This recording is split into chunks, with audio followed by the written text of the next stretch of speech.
Warahmatullahi wabarakatuh. Perkenalkan, nama saya Melina Rahmadia. Saya semester 8 Teknik Informatika dari Universitas Pancasila Bekasi. Di sini saya akan menjelaskan materi tentang Ma'rifatul Insan, Ma'rifatullah, dan Ma'rifatul Rasul. Baik, kita langsung saja ke materinya. Di sini ada pengertian Ma'rifatul Insan, yaitu manusia adalah makhluk Allah yang diciptakan dari tanah kering yang hina, namun Allah memberikan potensi kepada manusia, yaitu potensi akal, pendengaran, penglihatan, dan hati. Hal itulah yang membedakan manusia dengan binatang. Akal digunakan manusia untuk berpikir mengenai yang benar dan yang batil, sedangkan hati diciptakan untuk merasakan cinta dan kasih sayang yang telah Allah Subhanahu wa Ta'ala berikan kepada setiap manusia. Pendengaran dan penglihatan merupakan alat yang dibutuhkan oleh manusia untuk mengetahui tanda-tanda kebesaran Allah Subhanahu wa Ta'ala. Manusia dalam bahasa Arab adalah insan. Dalam kajian kali ini, mari kita mengenal lebih dalam tentang manusia yang disebut dengan Ma'rifatul Insan. Jadi Ma'rifatul Insan itu yaitu manusia yang merupakan makhluk Allah yang diciptakan dari tanah kering yang hina. Dan Allah memberikan kita itu berupa pendengaran, berupa akal, berupa penglihatan, dan hati. Akal yang kita miliki, akal yang diberikan oleh Allah Subhanahu wa Ta'ala, kita gunakan untuk memikirkan sesuatu yang baik, untuk memikirkan akal-akal yang baik tentang apapun yang baik. Dan sedangkan pendengaran, yaitu Allah kasih kita pendengaran untuk mendengarkan sesuatu yang baik-baik dan jauhi mendengarkan sesuatu yang buruk.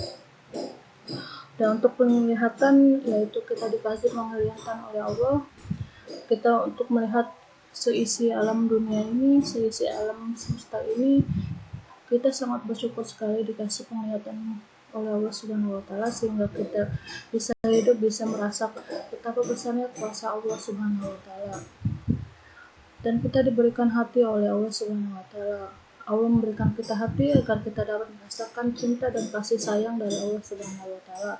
Apabila kita menanamkan hati yang baik, hati yang bersih, maka cinta dan kasih sayang Allah itu tumbuh kita. Kemudian untuk Ma'rifatullah. Ma'rifatullah berasal dari kata ma'rifat dan Allah. Ma'rifat artinya mengetahui atau mengenal. Jadi Ma'rifatullah berarti juga mengenal Allah Subhanahu wa Ta'ala. Ma'rifatullah mengenal Allah bukanlah mengenali zat Allah, karena hal ini tidak mungkin terjangkau oleh kapasitas manusia yang terbatas. Sebab bagaimana mungkin manusia yang terbatas ini mengenali sesuatu yang tidak terbatas?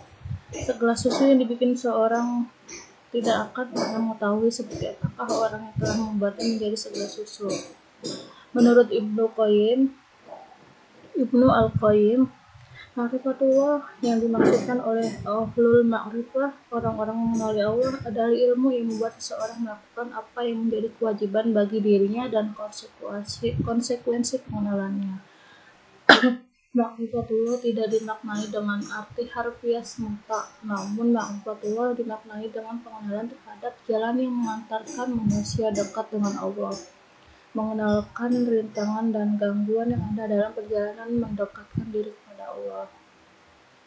Jadi Ma'rifatullah itu hubungan atau sesuatu yang harus kita ketahui dan harus kita kenal, yaitu mengenal Allah dan mengetahui Allah, seperti itu. Kemudian untuk Ma'rifatul Rasul. Rasul adalah seseorang lelaki yang terpilih dan yang diutus oleh Allah dengan risalah kepada manusia. Definisi Rasul ini menggambarkan kepada kita bagaimana manusia sebagai Rasul yang terbaik di antara manusia lainnya, sehingga apa yang dibawa, dibincangkan, dan dilakukan adalah sesuatu yang terpilih dan mulia dibandingkan dengan manusia lainnya. Rasul sebagai pembawa risalah yang Allah berikan kepadanya, dan juga Rasul sebagai contoh dan teladan bagi aplikasi Islam di dalam kehidupan seharian. Untuk lebih jelasnya bagaimana mengenal Rasul yang menjalani peran membawa risalah dan sebagai model, maka kita perlu mengenal apakah ciri-ciri dari Rasul tersebut.